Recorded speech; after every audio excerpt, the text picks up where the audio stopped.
Welcome to Redesigning the Undergraduate Experience, Session 2, Principles and Frameworks. In this session, I will share examples of some of the principles for good practice in undergraduate education included on the institutional and faculty inventory. And I will also identify additional areas of research that can provide faculty, staff, and administrators a fundamental understanding of the principles and practices that promote student learning, development, retention, and success. The key areas included in the institutional inventory, principles and good practices in undergraduate education include climate, academic practices, curriculum, faculty, academic and student support services, and facilities. The institutional inventory is intended to be used as a basis for assessment and diagnosis rather than as a basis for judgment or a form of evaluation. Stakeholders completing the inventory are asked to respond to a series of 11 statements describing individual behaviors and the institutional environment in each of these 6 key areas. They can respond to the statements using a rating scale identifying the frequency of the behaviors occurring within the institutional environment, including very often, often, occasionally, rarely, never, or does not apply. Examples of statements that assess the climate of the institution include: the administration encourages faculty to hold high expectations for student performance, and faculty members and administrators go out of their way to create a hospitable climate on campus. Examples of statements included in the Principles for Good Practice in Academic Practices area include: faculty members articulate clear criteria for evaluating students' work, and the institution sends reports to students on their progress in meeting requirements. Examples of inventory statements pertaining to the curriculum include: courses incorporate field experiences or hands-on applications, and faculty and students are aware of the knowledge, skills, and attitudes their institution expects its students to develop by the time they graduate.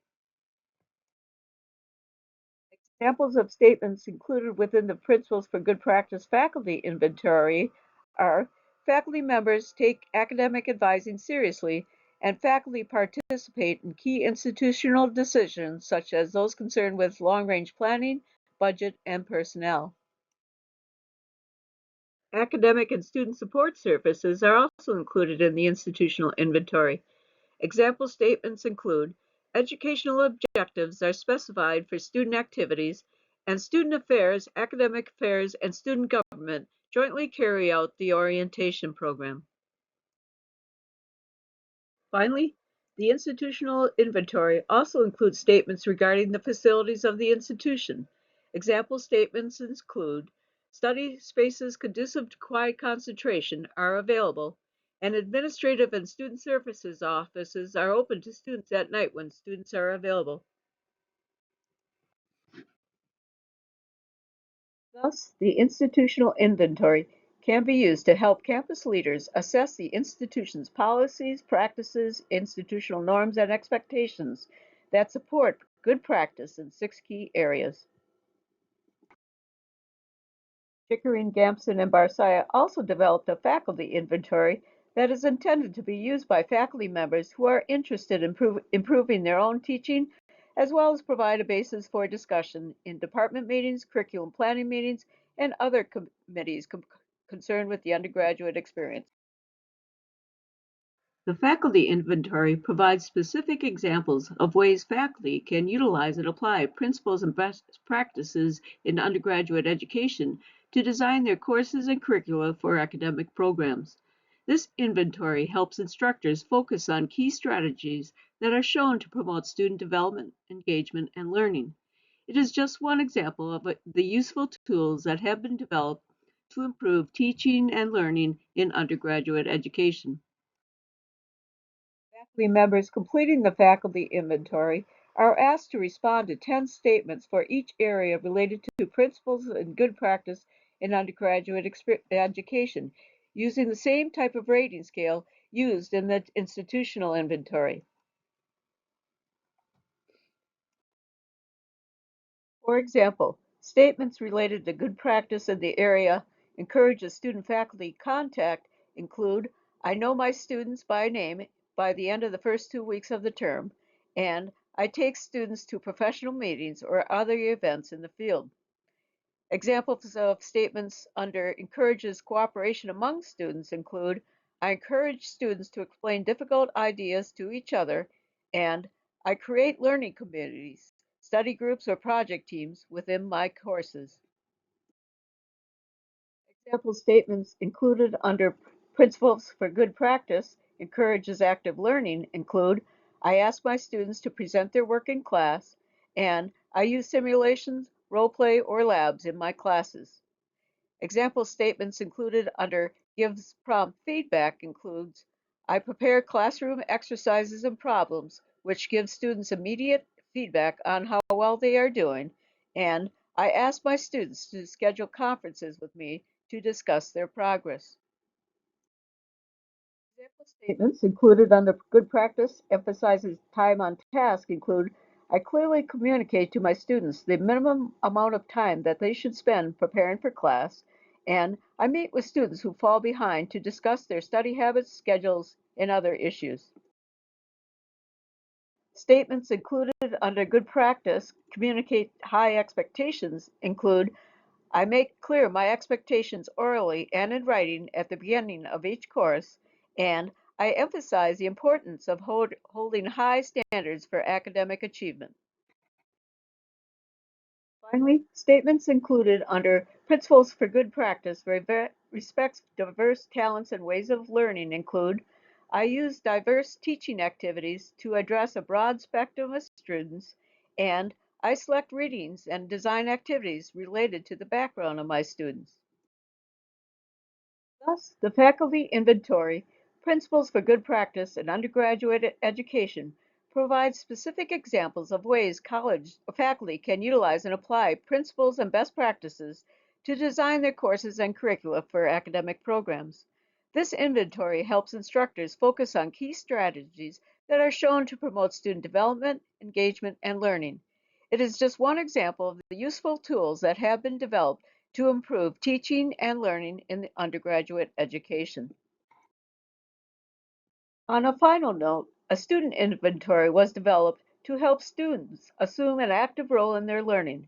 This inventory asks students to assess their behaviors in 7 key areas related to good practice in undergraduate education. It is designed to be used in a variety of ways.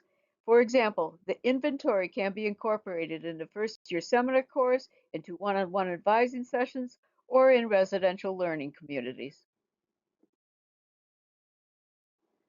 Creating a powerful undergraduate experience that promotes student growth and development requires intentional planning and coordination at all levels of the institution. Faculty, leaders of academic departments and campus programs and services, and administrators of the core and general education program can all play a role in promoting student learning, growth, and development. The inventories presented in this session are just a few examples of tools that can be used to shape and inform the design or redesign of the undergraduate experience. For any development or redesign effort, it is important for the leaders to take the time to examine and review key principles and best practices. Other areas of research that may be helpful in guiding the development of program services or curricula include research and best practices in community development, which can help faculty and leaders of campus programs and services foster a sense of belonging, which can promote and support student engagement and learning.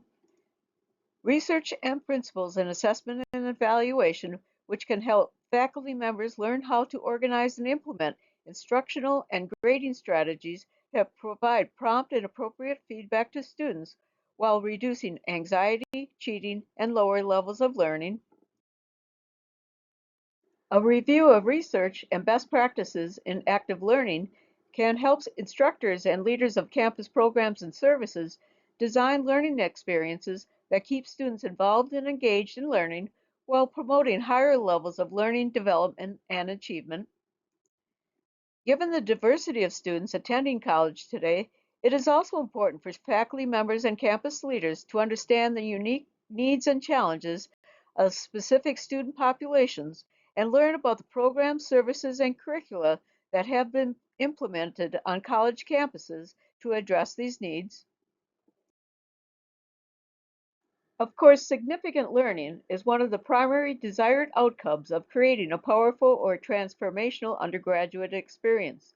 It is essential for faculty and campus leaders to learn the principles of effective teaching and how to utilize and apply instructional design principles and processes to promote learning that sticks.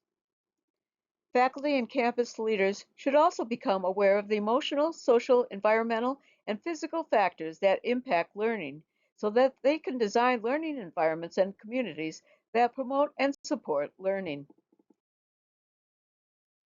Research shows that the college years can be a critical period for students' emotional, intellectual, social, moral, and emotional development. Faculty, staff, and administrators should be aware of the student development theories and the ways they can influence student growth and development in college. Since student retention and success is critical to the physical health and well-being of the college and is important to the emotional, vocational, and financial well-being of students, it is important for faculty, staff, and administrators to understand how they can impact student retention and success. Finally, now that AI has become very pervasive in society, it is important for faculty, staff, and administrators to become aware of emerging research related to how to effectively and appropriately incorporate AI into the undergraduate experience. Colleges and universities can offer professional development workshops that are designed for faculty, staff, and administrators to increase knowledge and awareness of the principles and best practices of undergraduate education.